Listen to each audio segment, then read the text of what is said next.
terms of relating to other drivers of the car. I mean, that's a metaphor we used early in the show. That the principle of understanding, the principle of understanding that let's cultivate emotional distance, that especially when we're emotionally triggered, that we have enough emotional distance to understand and show that we understand what's happening for the other person before we express what we want to express. I believe that that spiritual realization combined with that active principle it will powerfully increase the spiritual consciousness and diffuse the hostility in the world. And what else I would like to say is that I encourage the stance that each of us individually is fully 100% the source of our experience, and that completely aligns with what you were talking about in terms of relationship. That the source we're the source of our experience, especially difficult, challenging experiences in relationships, because there's a reason, there's a purpose there, and that if we take this view that what is it about me? How come I created this situation, albeit unconsciously? How did I create this situation? How am I responsible for my experience at this moment? How am I responsible? How am I the source of my financial situation, the situation of my relationships, my health? And this, let's say, this stance of radical responsibility is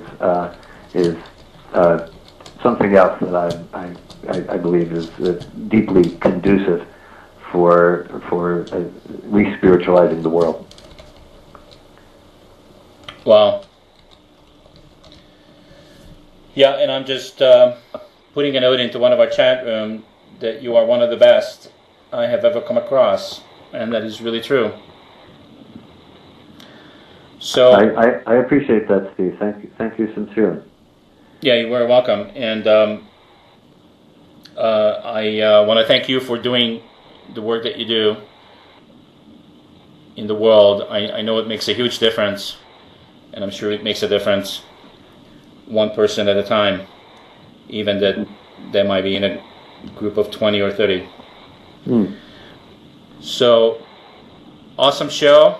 I really enjoyed it very much. I hope you come back and maybe warm up to all this technology stuff. Okay. Because you got an important message, and I actually saved the last part. So I was purposeful asking you that question at the end. Not that I wasn't purposeful in all the other questions, but I wanted to video record it because I really want the world to continue to hear it out there. Because what you had to say is very, very important and could make a huge difference in a lot of people's lives. So we're going to be podcasting all this stuff, probably well over 100 different internet sites. So many thousands of people will hear it, and if it only makes a difference in one person's lives, we have accomplished a huge thing. Thank you, Steve. I thank you for giving me this opportunity, and I do look forward to more connection and conversation with you. And yeah, I'm definitely open to expanding my technological capacities.